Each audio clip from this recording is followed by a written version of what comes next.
ಕಂದಮ್ಮ, ನೀನಿವತ್ತು ಈ ಮಾತು ಕೇಳಕ್ಕೆ ಬಂದಿದೆಯಾ ಅಂದರೆ ನಿನ್ನ ಹೃದಯದಲ್ಲಿ ಇನ್ನೂ ಯಾರೋ ಒಬ್ಬ ವ್ಯಕ್ತಿ ಜೀವಂತವಾಗಿದ್ದಾರೆ.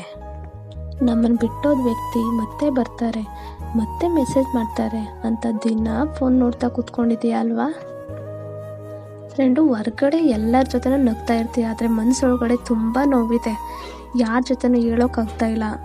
ಮನಸ್ಸಲ್ಲಿ ಒಂದೇ ಪ್ರಶ್ನೆ ಕಾಡ್ತಾ ಇದೆ, ಯಾಕೆ ನಮ್ಮನ್ನೇ ಸುಮ್ಮನೆ ಬಿಟ್ಟೋಗ್ಬಿಟ್ರು ಅಂತ.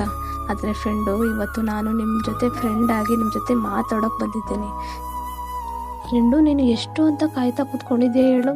ಅವರ ಒಂದು ಕಾಲ್ಗೆ, ಒಂದು ಮೆಸೇಜ್ಗೆ, ಒಂದು ಸಾರಿಗೋಸ್ಕರ ನೀನು ಅವ್ರ DP ನೋಡ್ತೀಯಾ, ಲಾಸ್ಟ್ ಸೀನ್ ನೋಡ್ತೀಯಾ, ಆನ್ಲೈನ್ ಇದ್ದರೂ ನಿನಗೆ ರಿಪ್ಲೈ ಮಾಡಲ್ಲ. ಫ್ರೆಂಡು, ನಿನ್ನ ಮನಸ್ಸು ಇನ್ನೂ ಅದೇ ಭ್ರಮೇಲಿದೆ. ಅವ್ರು ಬ್ಯುಸಿ ಇರಬಹುದೇನೋ, ಅವ್ರಿಗೆ ಈಗೋ ಅನ್ನೋದು ಇರ್ಬೋದೇನೋ. ಒಂದಿನ ಅರ್ಥ ಮಾಡಿಕೊಂಡು, ನಾನು ಹೇಳಿದ್ದನ್ನೆಲ್ಲ ಅರ್ಥ ಮಾಡಿಕೊಂಡು ವಾಪಸ್ ಬರ್ತಾರೆ ಅಂತ ನೀನು ವೇಟ್ ಮಾಡ್ತಿದ್ದೀಯ. ಆದರೆ ಫ್ರೆಂಡು, ಒಂದು ಸತ್ಯ ಹೇಳ್ತೀನಿ ಕೇಳು. ಯಾರೇ ಒಬ್ಬ ವ್ಯಕ್ತಿ ನೀವು ಮತ್ತು ನಿಮ್ಮ ಪ್ರೀತಿ ಇಂಪಾರ್ಟೆಂಟ್ ಆಗಿದ್ದರೆ ನಿಮ್ಮನ್ನು ಬಿಟ್ಟು ಹೋಗ್ತಿರ್ಲಿಲ್ಲ. ಹಾಗೆ ನಿಮ್ಮ ಜೊತೆ ವಾಪಸ್ ಬರೋಕ್ಕೆ ಏನೇನೋ ರೀಸನ್ ಹೇಳ್ತಿರ್ಲಿಲ್ಲ. ಏನೇ ತೊಂದರೆ ಇದ್ದರೂ ನಿಮ್ಮ ಜೊತೆ ಬರಬೇಕು ಅಂದರೆ ಬರೋರು ಬರ್ತಾರೆ. ಫ್ರೆಂಡು, ನಮ್ಮ ಬಿಟ್ಟೋಗಿರೋ ವ್ಯಕ್ತಿ ನಮ್ಮ ಲೈಫಲ್ಲಿ ಮತ್ತೆ ವಾಪಸ್ ಬರಲ್ಲ ಅನ್ನೋ ಸತ್ಯನ ನಮ್ಮ ಮನಸ್ಸು ಒಪ್ಕೊಳ್ಳೋಕೆ ಎಷ್ಟು ಕಷ್ಟ ಆಗುತ್ತೆ ಗೊತ್ತಾ?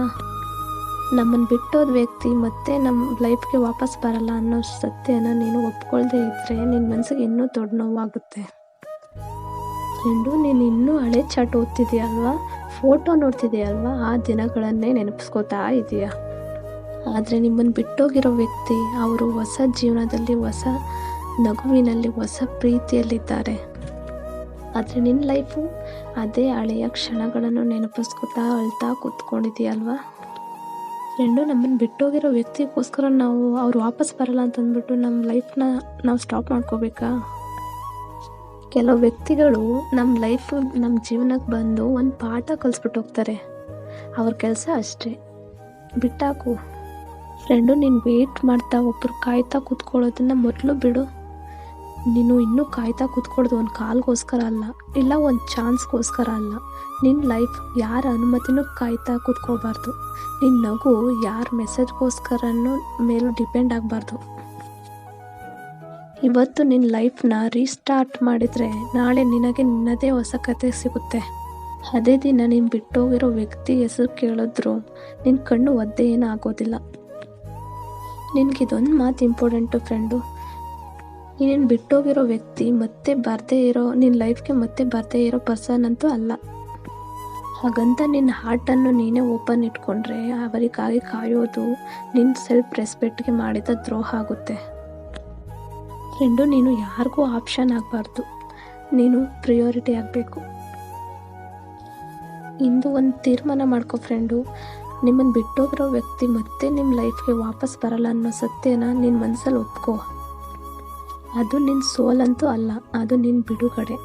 ಅವರು ಹೋದ ಕ್ಷಣದಲ್ಲೇ ನಿನ್ನ ಜೀವನ ಏನು ನಿಂತಿಲ್ಲ. ನಿನ್ನ ಜೀವನ ಇವಾಗ ಶುರುವಾಗ್ತಿದೆ.